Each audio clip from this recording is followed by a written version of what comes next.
When we have a system of equations with three variables, we need three equations to solve for those three variables. The amount of variables you have is the amount of equations that you need in order to find each unique solution. A solution, when we're doing a system of three equations, will normally come in an ordered triple. It is where three planes intersect at one point. So in this picture, it shows you an example of what it would look like to have one solution in the form of an ordered triple where we write the x first, then the y, then the z. This next example, these three planes intersect at a line. So this has infinitely many solutions since those three planes share infinitely many points. When there are infinitely many solutions, we actually have to take it a step further and give a little bit more direction as to where that line is on our graph. We'll talk about that in a little bit. And then if all three planes don't have common points, so in this case, the green plane and the blue plane intersect back here. The blue plane and the red plane intersect right here, and the red plane and the green plane intersect over here. But all three planes don't have any common points. If there are no common points, there's no solution. That could look like the planes being parallel, or it could look like this picture where there are intersections, but not where all three planes intersect the same points. So solutions are always, every equation that you have, the solution needs to satisfy all of those equations in order to be a solution. So let's talk about how to solve a system of three equations and three variables. The first thing I like to do is I number my equations 1, 2, and 3, mostly because these take a lot of work. There are a lot of steps, and it's just one way I can organize my thought process. The next thing I do is I look at the x's, the y's, and the z's, and I decide what variable might be the easiest to eliminate. We have to eliminate the same variable twice to get started. I'm looking at the y's, and I think the y's might be just a little bit easier than any other variable to eliminate, although it doesn't really matter which one you choose. And I need to eliminate the y's twice.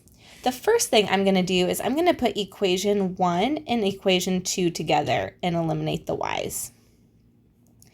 In order to eliminate the y's in equation 1 and equation 2, I need to multiply equation 2 by -3.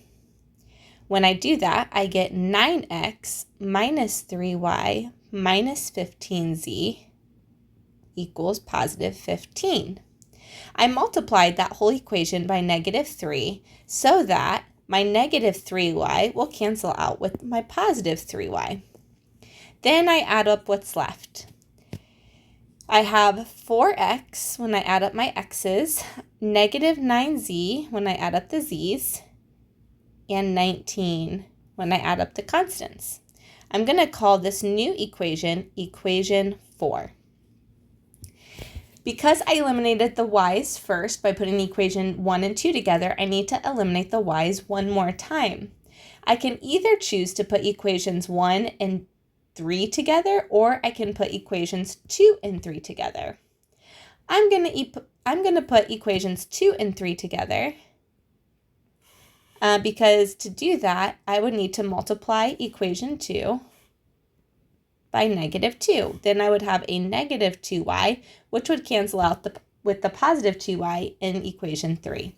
So when I multiply equation 2 by -2, I get 6x minus 2y, minus 10z equals 10. And in equation 3, I didn't have to do a thing. -4x, positive 2y, positive z, and 13. When I add up these two equations, now that the y's eliminate a second time, I get 2x minus 9z equals 23. And I'm going to call this new equation, equation 5. My next step is to look at equations 4 and 5. Now I have a system of two equations with just two variables. To solve a system of two equations, If I were to put those together, I would have to decide whether I want to now eliminate the x's or the z's because both of them already have the y's eliminated. It's going to be a little bit easier to eliminate the z's. Let me write this out so you can see.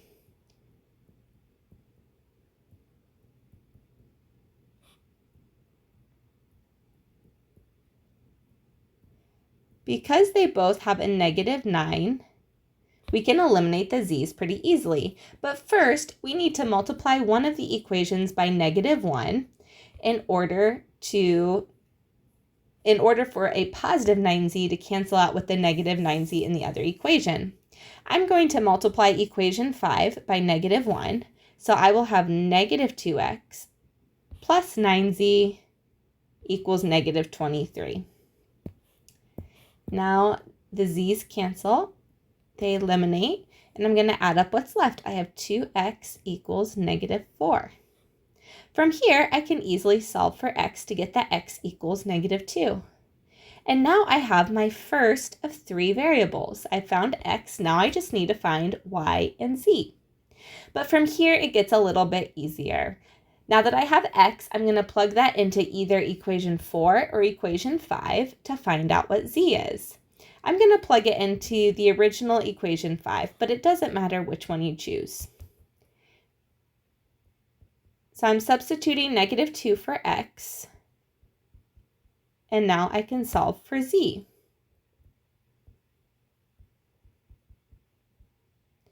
Because -9z equals 27, z must be -3. Now we have 2 of the 3 variables. The last variable we need to solve for is y. The equations with y are equations 1, 2, and 3. So now I need to go back in the beginning and choose either equation 1, 2, or 3 to plug in -2 for x and -3 for z to find y. I'm going to use equation 2.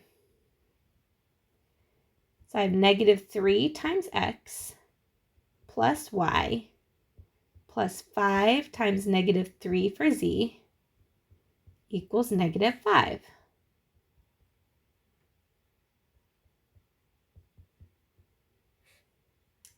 I get y minus 9 equals -5, so y must be 4. Our final answer, now that we have all 3 variables, we write as an ordered triple. My x is -2, my y is 4, and my z is -3. We write them as x, then y, then z. And we can always double check our answer by plugging in -2 for x, 4 for y, and -3 for z into each of the 3 equations, and it should work for each one of them. Let's try another example. First, I'm going to label my equations 1, 2, and 3. Then I'm going to decide which variable might be the easiest to eliminate. All of these variables are pretty simple to eliminate, but because all of the y's have -2's, I'm going to start off with those. First, I'm going to put equations 1 and 2 together. But to eliminate the y's, I need to multiply one of the equations by -1. I'm going to multiply the top one by -1. So when I do that, I get positive 6x plus 2y minus 2z equals 8. When I put equation 1 with equation 2, which is 3x minus 2y minus 4z equals 8, I have the y's lined up so that they can eliminate. Positive 2y and -2y, when we add that, that's 0. So let's add up what's left. We have 9x minus 6z equals 16. And I'm going to call that equation 4. Now I need to eliminate the y's one more time. I can either put equations 2 and 3 together or equations 1 and 3 together. Because I already multiplied equation 1 by -1 once, I'm going to go ahead and put 1 and 3 together. But I'm going to keep my equation 1, the version where I multiplied it by -1, so that I have a positive 2y. So then when I put that with equation 3, which has a -2y, my positive 2y and my -2y will cancel each other out.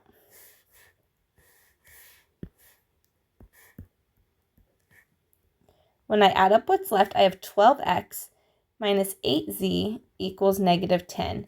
And I'm going to call that equation 5. Now we need to put equations 4 and 5 together.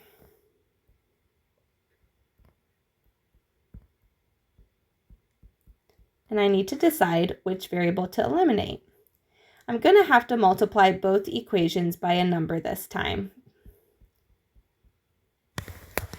I'm going to choose to eliminate the z's, and I'm going to multiply the top equation by 4 to get negative 24z, and I'm going to multiply the bottom equation by negative 3 to get positive 24z.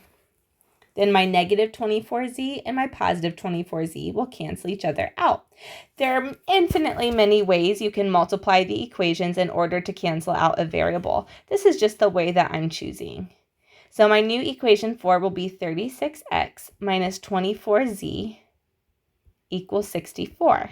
My bottom equation will be negative 36x plus 24z equals 30.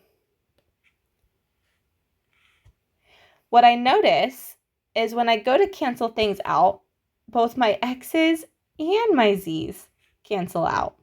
So on the left side of the equal sign, I'm left with nothing, with 0. And on the right side of the equal sign, I have 94. When both of your variables eliminate, you either have a no solution or you have infinitely many solutions. Because 0 does not equal 94, this problem is no solution. It's possible to get no solution at any step along the way. Depending on what two equations I put together to start, I might have gotten no solution from the very beginning. But in this case, it took me 3 steps to get there. It doesn't matter at what point you find no solution when the variables cancel each other out. Just know that it is a special solution, and then you write your answer accordingly. Let's try one more example of solving.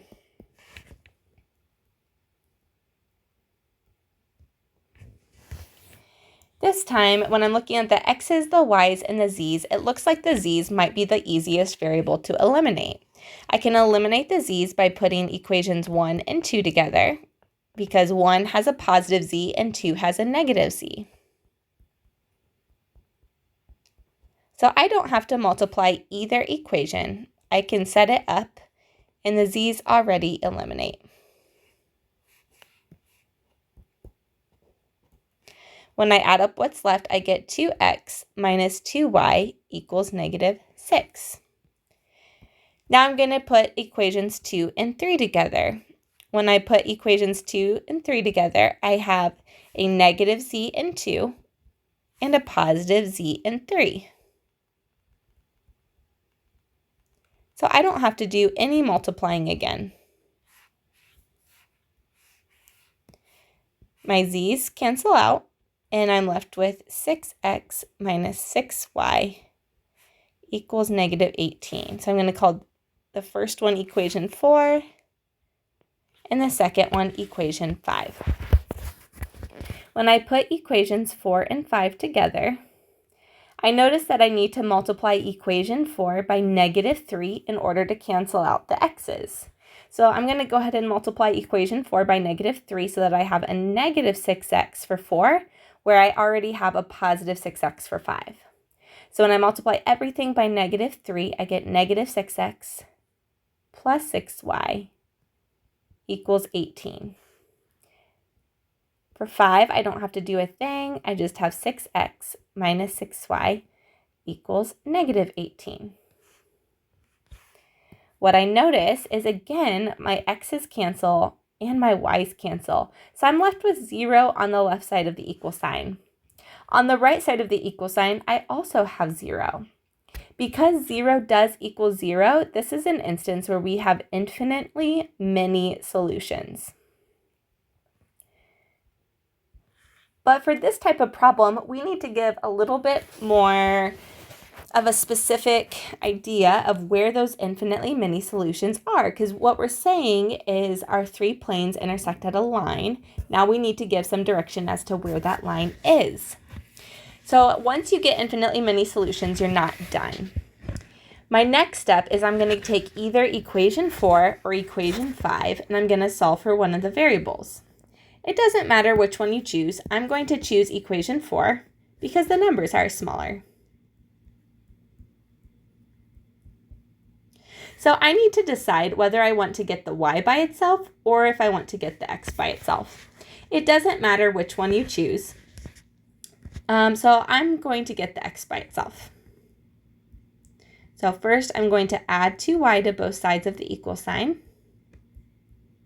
And then I'm going to divide both sides of the equal sign by 2. And I get x equals y minus 3. That means if I'm thinking about my ordered triple, where there's an x, a y, and a z, in the x spot, I'm going to put y minus 3. That means in my final answer, all three of these should be in terms of y. You cannot have any more variables other than y as a part of your ordered triple. If I would have solved for y instead of solving for x, then everything would have been in terms of x. But because I solved for y, everything is going to be in terms of y, and that means in the y spot, I'm just going to put a y. Now I need to find what z is, and z needs to be in terms of y as well. So to find z, all my equations with z are equations 1, 2, or 3. I'm going to pick one to use. I'm just going to pick equation 1. Equation 1 says x minus y plus z equals negative 3.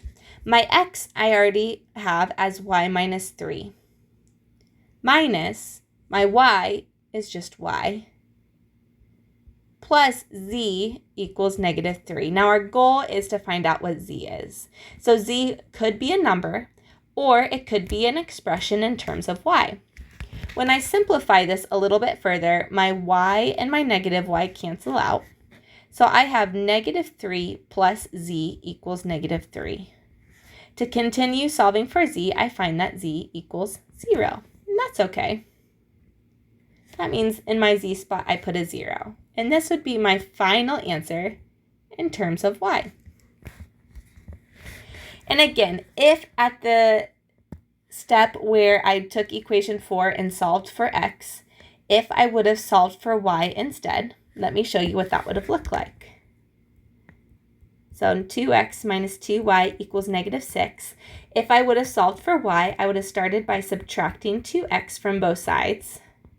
Then I would have divided everything by negative 2 to get x plus 3. And that means in my ordered triple, where the y goes, I would have put x plus 3.